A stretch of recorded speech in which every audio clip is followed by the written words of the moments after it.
Então, bom dia, irmãos. É uma alegria muito grande falar para vocês de Maria Santíssima. Neste sábado, 21 de setembro de 2024, já nos aproximando da quaresma, já nos aproximando da quaresma não, que a gente está fazendo, já nos aproximando do dia 29, festa dos santos arcanjos, dos anjos e dos arcanjos. Quem como Deus, ninguém como Deus. Depois de Deus, ninguém como a Virgem Maria. Virgem antes, durante e depois do parto. E é sobre isso que nós vamos falar um pouquinho hoje para você. Você acredita no dogma? Se você não acredita no dogma de fé da Igreja Católica, Apostólica Romana, você não pode se dizer católico. Quer dizer, pode até se dizer católico, mas não é. Porque Maria Santíssima é virgem antes, durante e depois do parto. Amém? Em nome do Pai, do Filho, do Espírito Santo. Amém. Nossa Senhora é a esposa do Espírito. Por isso que nós, quando começamos alguma meditação sobre a Sagrada Escritura, a gente deve dizer em nome do Pai, em nome do Filho, em nome do Espírito. E dizendo em nome do Espírito, saudamos a Virgem Maria, que é a esposa. Amém? E hoje, desse livrinho As Alegrias de Maria, que é um livro que eu já partilhei com vocês, da Maria Emi Oquendo Nogueira, da Comunidade Católica Shalom, ela é a cofundadora. Vamos meditar um pouquinho hoje, nesse sábado 21 de setembro, a Concepção Imaculada. Levanta-te, minha amada, formosa minha, vem a mim. A primeira alegria de Maria foi, sem dúvida, sua concepção, sem pecado original. Tal privilégio único foi presenciado no segredo da Trindade, que era previsão aos méritos de Cristo. Não permitiu que a herança maldita do pecado a tocasse. É precioso e único o momento da fecundação do óvulo. É o momento em que um pai e a mãe e Deus se unem para gerar um novo ser. Momento do qual o Senhor, o Pai do céu, participa, criando uma alma única para a sua mais nova criatura. Como hoje, a ciência comprova o momento da concepção é crucial para a nova vida, que se alegra de forma insondável ao ver seu início cercado de amor, gratidão, fé, calor, esperança. Por outro lado, entristece sobremaneira ao ver sua concepção feita em meio ao egoísmo, ao ódio, à bebedeira, à vingança, ao pecado. A concepção de Maria, como todas as concepções, foi imersa no amor eterno e infinito do Pai, do Filho e do Espírito Santo. Diferente de todas as outras, porém foi mergulhada na expectativa de fé e esperança de centenas de gerações sofridas sobre o jugo do pecado. Depois de Jesus, o Emanuel, ninguém, olha aí, ninguém foi tão esperado quanto Maria, a aurora da salvação. A única concepção imaculada da história da humanidade foi protegida pelo segredo que a fez semelhante a todas as outras. Na aparência, mais um casal se une no ato conjugal, mais um óvulo é fecundado, mais um embrião se aninhará, silencioso, no útero de sua mãe.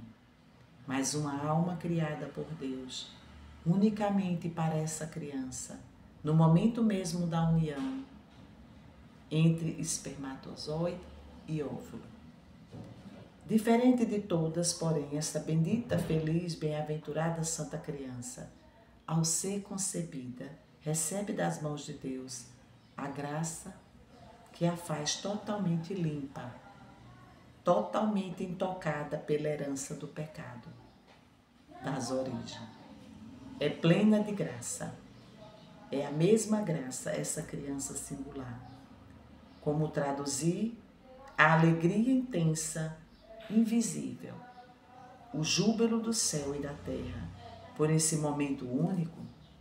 Se é imensa alegria no céu e na terra pela concepção de uma criança, marcada pelo pecado, qual não terá sido o júbilo pela concepção sem pecado desta menina? E que alegria não terá experimentado a própria menina? Certamente a alegria da salvação, de que nos fala a palavra, alegria indescritível, insondável, de quem não foi nem jamais será tocada pelo pecado nem pelo mal. O júbilo de ter sido preservada graças à ação amorosa de Deus, a plenitude sem fim de ter sido concebida, livre do jugo do pecado e da morte. O deleite indescritível de quem se vê unida à própria Trindade, santa, continuamente, eternamente, inseparavelmente. Quem poderia descrever a alegria da salvação que plenificou corpo e alma da menina desde o primeiro segundo de sua existência? A Trindade guarda o segredo dessa alegria. Só ela é esse microscópico óvulo fecundado. A conhecem. Só ela e esta menininha a partilham plenamente, assim na terra como no céu.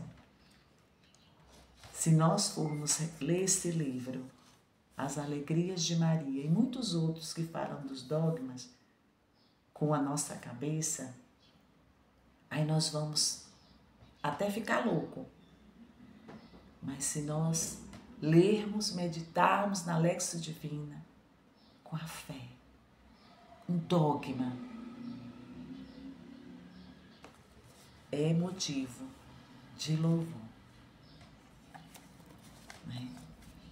E eu quero ver também aqui, então eu vou repetir a palavra da Amy hoje na meditação. Quem não crê nos dogmas da igreja não é católico. O dogma é um dado de fé. O que está agindo aqui é o dom da fé, o dom teologal. Fé, esperança, caridade. A fé é um dom teologal. Como é que eu vou exercitar essa fé? Vivenciando. Porque para mim, quando eu era pequenininha, quando eu tinha assim na adolescência, os 13 para 14 anos, eu já conhecia a Deus, através da minha tia Maria, que eu já falei para vocês, ela me dizia que Maria era santa. E que ela tinha se casado com José, ela dizia bem direitinho, minha tia. Mas ela não tinha vida conjugal com ele, porque ela era santa e ele era chamado a ser pertinho dela. E ele acolheu Maria para ser sua esposa, mesmo sem ter nunca a tocado. E esse a tocado era tocado como um homem toca uma mulher quando se casa. E ali na minha cabeça eu ficava, mas não consigo entender. Por quê? Porque eu não estava usando a minha fé que descia para o coração. Eu estava usando a minha cabeça. E na cabeça tem a razão. E ali eu ficava, não, mas isso não sei, não consigo. Mas o tempo foi passando e isso foi descendo ao meu coração. É um dogma. Eu só acredito com a fé. Então, essa fé teologal da fé, a igreja vai relatar Maria virgem antes, durante e depois do parto. Podemos contemplar José e Maria diante desse fato, né? Porque José também duvidou. Mas ele, ao dormir, o anjo disse, não tenha medo, José. O que vai nascer no ventre de Maria é tudo do Espírito. Tudo vai ser com o Espírito Santo, ele deve ter dito, né? Para ele entender direitinho. E ali José calou. porque sabia que o ventre de Maria trazia o Santo dos Santos, o Emanuel, aquele que viria para salvar o mundo, Jesus, Yeshua. Aquele menino era filho de Deus. E eles, José e Maria, testemunharam o nascimento virginal de Jesus. E depois o anjo aparece a José e diz: foge, quando Jesus nasce. Foge para o Egito, porque Herodes quer matar o menino. E aí José, Maria e Jesus vão para o Egito.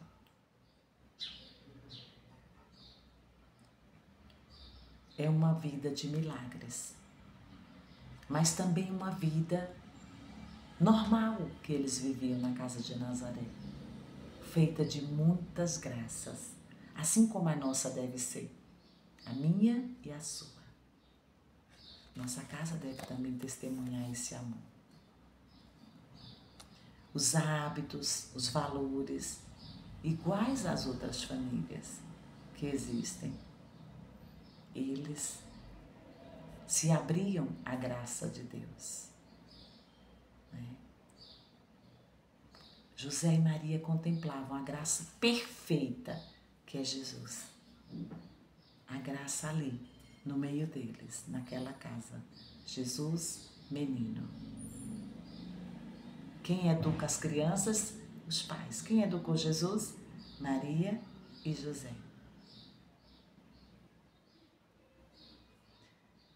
Há um cântico da igreja chamado Acatistos, né, que é uma poesia, uma linguagem poética da igreja oriental, que medita sobre isso. E hoje eu vou ler um pouquinho desse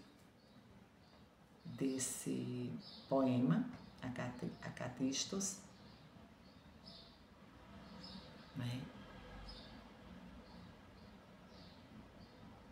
Tão profundo mistério, buscando entender, pergunta o anjo à Virgem Maria. No meu casto seio, como será possível ser gerado um filho? E em grande reverência, o anjo assim cantava. Eu cantei muito tempo no noviciado, né? 1 ano, quando fui noviça da comunidade católica Shalom. Vou ver agora se eu consigo cantar, né?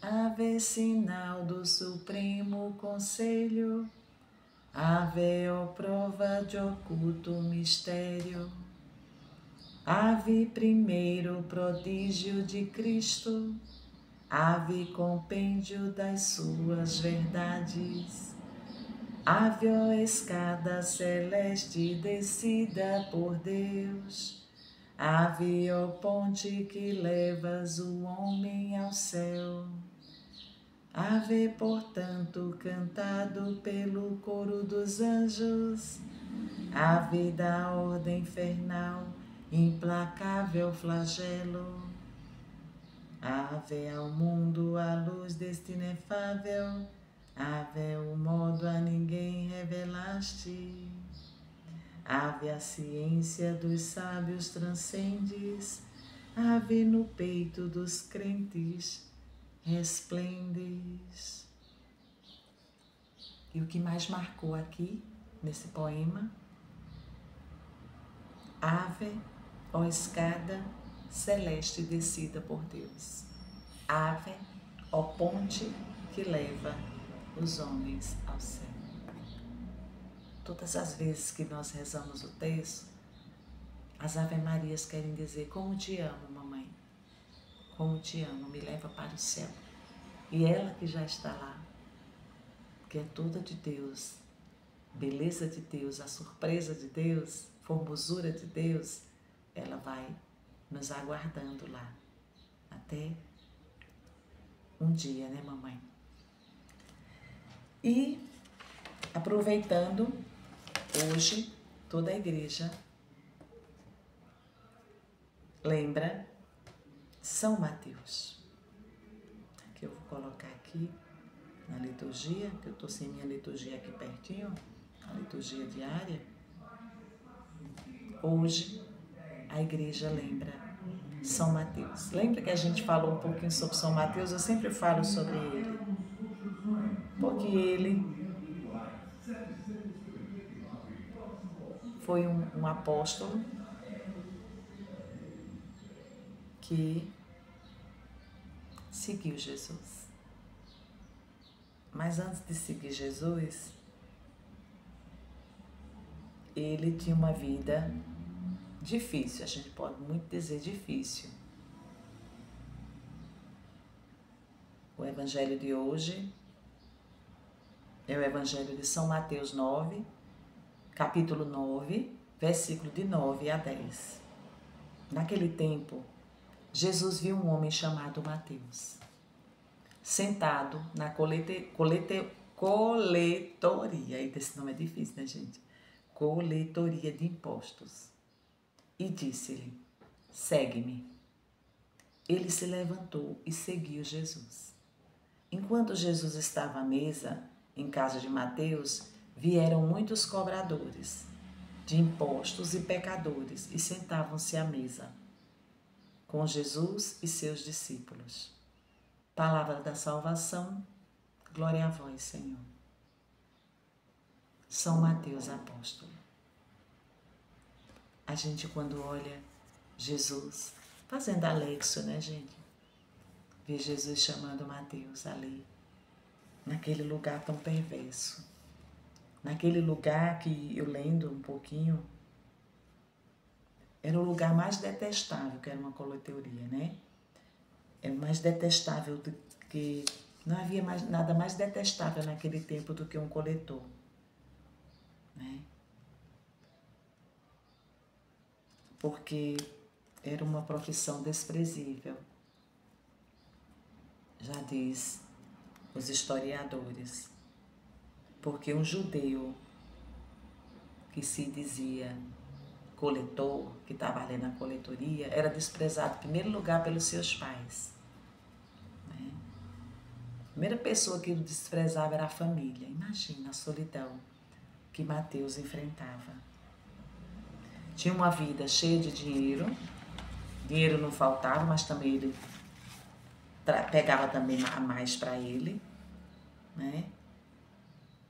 E Jesus já sabe de todas as coisas, desde toda a eternidade, porque Ele é Deus, onisciente, onipresente e onipotente, passa por ali pela coletoria e diz: vem e segue-me. Vem, Mateus, segue-me. A palavra vai dizer que Mateus se levantou. Esse levantar-se significava dizer: eu não quero mais ficar neste lugar. Então ele se levanta e a palavra vai dizer que ele se levantou e teve uma atitude: seguir Jesus. Então ele foi imediato aquele chamado do Senhor Jesus para ele. Mateus levantou-se de um lugar e foi sentar em outro. Tem uma música, né, de Padre Zezinho que diz: no meu telônio jogando a rede, sobre a figueira ou a caminhar, buscando água para minha sede, querendo ver meu Senhor passar. Quando Jesus passar, quando Jesus passar, quando Jesus passar, eu quero estar no meu lugar. E aquele lugar que Mateus estava na coletoria era um lugar detestável. Era um lugar, podemos dizer, da solidão. De um homem que ganhava muito dinheiro, mas que também usurpava daquele dinheiro. Porque ele dizia: olha, um para mim, dois para mim e um para lá, para o povo. E Jesus, com a sua misericórdia, cheio de amor, cheio de compaixão por aquele homem chamado Mateus, diz: Vem, meu filho, vem que eu te quero aqui neste lugar agora, comigo. Então essa decisão de Mateus foi imediata.